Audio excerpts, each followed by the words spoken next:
Bien le bonjour YouTube. À la base, je voulais vous parler de tous les Zoan antiques. Le souci, c'est qu'au final, on se rend vite compte que tous les Zoan antiques sont dans l'équipage de Kaido, donc je me suis dit autant aller beaucoup plus en profondeur et vous parler de l'ensemble des membres de l'équipage de Kaido. Donc on va pas traîner plus que ça, si vraiment vous aimez le format, n'hésitez pas à vous abonner, ça donne vraiment beaucoup de motivation pour la suite, c'est parti. L'équipage de Kaido se nomme l'équipage aux 100 bêtes, c'est un équipage énorme et il est très possible que certains n'aient pas mesuré l'étendue et l'immensité de cet équipage. Parce que vous allez voir, son équipage c'est pas du tout que les Okanban et les Tobiropo, mais attention, là j'en ai déjà trop dit. Comment peut-on parler de cet équipage sans parler de son capitaine, le grand Kaido? Kaido est un ancien membre de l'équipage des Rocks et un personnage qui a établi sa base à Wano et plus précisément sur l'île d'Onigashima. C'est ni plus ni moins que la créature la plus puissante au monde, avec une prime sur sa tête de 4 611 100 000 berries précisément. Il possède un des fruits les plus destructeurs qui existent dans le monde de One Piece, c'est le Zoan mythique du poisson modèle Dragon Azur. Son fruit lui permet de se transformer en dragon géant, mais aussi de maîtriser les éléments comme la foudre ou le vent par exemple, et surtout quand il est transformé en dragon, il mesure plus d'1 km de long, c'est vraiment beaucoup. Kaido n'a pas besoin de prouver sa force à qui que ce soit, il paraît indestructible, pouvant se battre pendant des heures sans subir la moindre cicatrice, il aura fallu qu'il rencontre le protagoniste de l'œuvre pour pouvoir enfin avoir un combat à sa hauteur.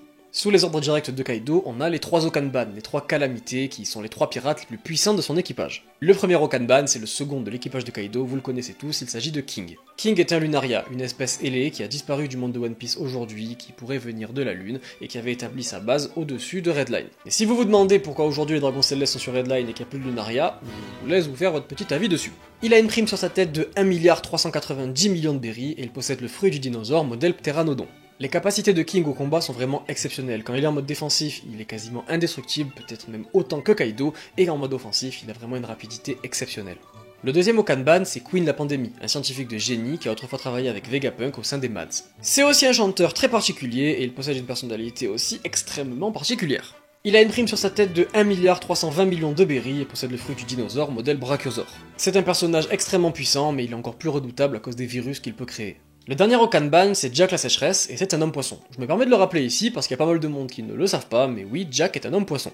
D'ailleurs, quand il s'est fait dégager par Zonesha sur son bateau, il a dû attendre là que quelqu'un vienne le chercher. Si vous savez qui est venu le chercher, je veux bien le savoir en commentaire. Parce que oui, bien que ce soit un homme poisson, à partir du moment où il mange un fruit du démon, s'il tombe dans l'eau, il peut toujours respirer sous l'eau, mais il ne peut plus nager. Jack a l'honneur d'être l'antagoniste principal du magnifique arc Zo, et il possède une prime sur sa tête de 1 milliard de berries. Pour les plus jeunes, la première fois que nous, moins jeunes, on a vu une prime débarquer de 1 milliard de berries, c'était vraiment énorme, parce qu'à l'époque, je parle de ça en 2010-2011, on pensait que 1 milliard de berries c'était vraiment énorme, et que c'était peut-être même les empereurs qui avaient des primes comme ça. Jack est une personne violente et cruelle, bien plus que les autres pirates. Maintenant qu'on a parlé des Okanban, on va pouvoir parler des Tobiropo. Les Tobiropo sont les 6 pirates les plus puissants qui suivent juste derrière les Okanban. Et au niveau de la hiérarchie, si un des Okanban meurt, c'est un des Tobiropo qui prendra sa place. Le premier dont on va parler, c'est Jess Drake. Ancien sous-amiral de la marine, membre du SWORD, il est un membre très puissant de l'équipage. Il a une prime de 220 millions de berries, mais cette prime était déjà là avant l'ellipse. Il possède le fruit du dinosaure modèle Allosaur, un fruit qui le rend gigantesque et vraiment extrêmement puissant. On retrouve aussi un duo assez particulier des frères et sœurs Ulti et Page One. Ulti est la grande sœur, mais elle se comporte vraiment comme la petite. Les deux ne sont vraiment pas à sous-estimer. Ulti a une prime de 400 millions de berries et possède le fruit du dinosaure modèle Pachycephalosaur. Quant à Page One, il a une prime de 290 millions de berries et possède le fruit du dinosaure version Spinosaur. Woozoo était un membre du CP9 avant de se faire voler le Gomu Gomu no Mi par Shanks. À cause de son échec, il a fini en prison et a été torturé. Il a réussi à s'échapper et créer son propre équipage. Malheureusement sur Grand Line, la plupart des pirates finissent sous les ordres des empereurs, c'est comme ça qu'il a rejoint l'équipage de Kaido. Il a une prime sur sa tête de 546 millions de berries et possède le fruit du félin modèle Tigra dent de sabre. On a aussi Sasaki, et je me permets de réapparaître 2 secondes pour vous dire que Sasaki est lui aussi un homme poisson. C'est un personnage assez particulier que je n'apprécie pas vraiment, donc vous ne m'en voudrez pas si je ne m'attarde pas dessus. De toute façon, il n'y a pas grand chose à dire sur lui, mis à part qu'il a une prime de 472 millions de berries et qu'il possède le fruit du dinosaure modèle Triceratops. On va en finir avec les Tobiropo en parlant de Black Maria. C'est une femme très grande, vraiment très grande, elle mesure 8,20 m, et c'est elle qui dirige le quartier des plaisirs d'Onigashima. Elle a une prime de 480 millions de berries sur sa tête et possède un fruit du démon qui a un nom bien compliqué, celui de l'araignée version Rosamigal Grovogeli. On en a terminé avec le Tobiropo, mais l'équipage de Kaido est loin de terminer lui par contre. Les Tobiropo est le titre qu'on donne aux 6 pirates les plus puissants, donc en dessous des 3 calamités dans l'équipage de Kaido, mais ils appartiennent à une catégorie, les Headliners. Les Headliners sont les pirates les plus puissants de Kaido, et en dehors des 6 Tobiropo, on en compte encore 16 que je vous afficherai quelque part par ici, on va pas s'attarder dessus, c'est pas le plus important. Mais parmi les plus connus, vous reconnaîtrez évidemment Basil Hawkins, le Supernova, ainsi que Babanuki, le gardien d'Udon, et Speed, le cheval qui court assez vite. On a aussi Scratchman Apu, le musicien Supernova, mais il ne fait pas partie des Headliners bizarrement, j'ai pas exactement compris pourquoi. Avec tout ça, on a vu le gros du gros de l'équipage aux 100 bêtes, en comptant Apu et sans compter Kaido évidemment, on est à 26 membres. Ces 26 là sont les plus puissants, mais les autres derrière qui suivent, c'est surtout par leur nombre qu'ils brillent. Un des groupes les plus dangereux, c'est les Gifters. C'est un groupe de 500 personnes qui ont chacune mangé un fruit du démon de type Smile créé par Caesar Clown. Je fais une petite aparté pour vous parler des Smiles, c'est des fruits du démon qui ont été créés par Caesar Clown pour Kaido et vendus par Doflamingo, et ces pouvoirs de fruits du démon donnent dans 10% des cas un pouvoir. Dans les 90 autres pourcents, on en reparlera plus tard. Malheureusement pour eux, Caesar Clown n'étant pas Vegapunk, il n'a pas réussi à créer des fruits du démon suffisamment avancés, ce qui nous donne des petites transformations un petit peu bizarres quand même.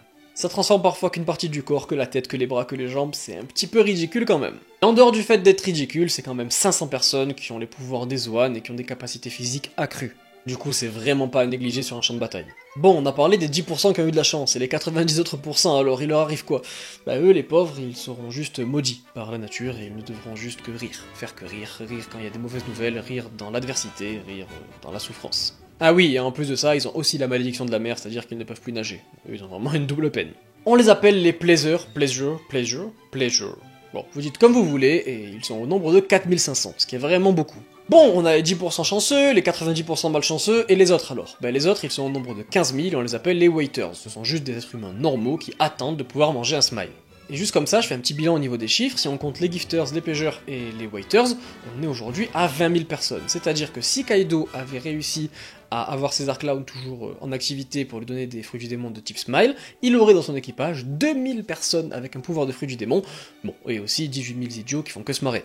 Mais cet équipage aurait été encore plus énorme que maintenant. L'équipage dispose aussi d'une unité de surveillance qui s'appelle les Maris. Ce sont des êtres humains, aussi des animaux, qui possèdent un masque sur leur tête, et grâce à ça, ils arrivent chacun à partager leur vision, ce qui fait qu'ils soient toujours au courant en fait de tout ce qui se passe dans Onigashima. On peut aussi retrouver au sein de cet équipage de zinzin 10 Numbers achetés par Kaido sur Punkazar. Les Numbers sont des essais de création de géants antiques. Comme les Smiles, ce sont des essais, mais ils sont quand même vraiment énormes et vraiment très puissants. En plus des Pleasure, Waiters, Gifters et Numbers, on a aussi deux unités qui étaient anciennement sous les ordres de Orochi, et quand Kaido a tenté de tuer Orochi, ils sont passés sous ses ordres à lui. La première unité, c'est les Mimawariguma, ils sont 5000 samouraïs, ce qui est quand même pas mal, et ils sont, comme j'ai dit, passés sous les ordres de Kaido.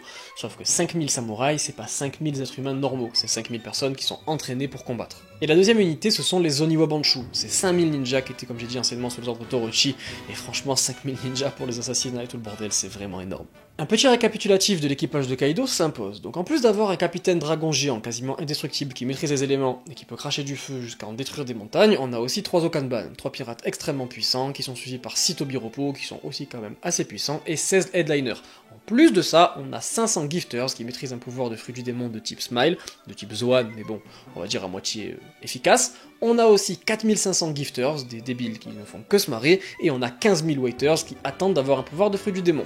En plus de ça, du coup, on compte aussi 10 Numbers, une unité de surveillance, 5000 samouraïs et 5000 ninjas. Je sais vraiment pas si vous vous rendez compte de la taille de cet équipage. Pour vous donner un titre de comparaison, l'équipage de Barbe Blanche, si on compte que son équipage, et pas les équipages alliés avec lesquels il est venu à Marineford, l'équipage de Barbe Blanche c'est 1600 personnes. Donc c'est ses capitaines de flotte, plus 1600 personnes sous leurs ordres. On n'est vraiment pas sur les mêmes ordres de grandeur, et j'aimerais bien qu'on en parle en commentaire, pourquoi pas. Pensez-vous que l'équipage de Kaido aurait pu battre l'équipage de Barbe Blanche quand les deux étaient vraiment en forme, pas quand Barbe Blanche était malade?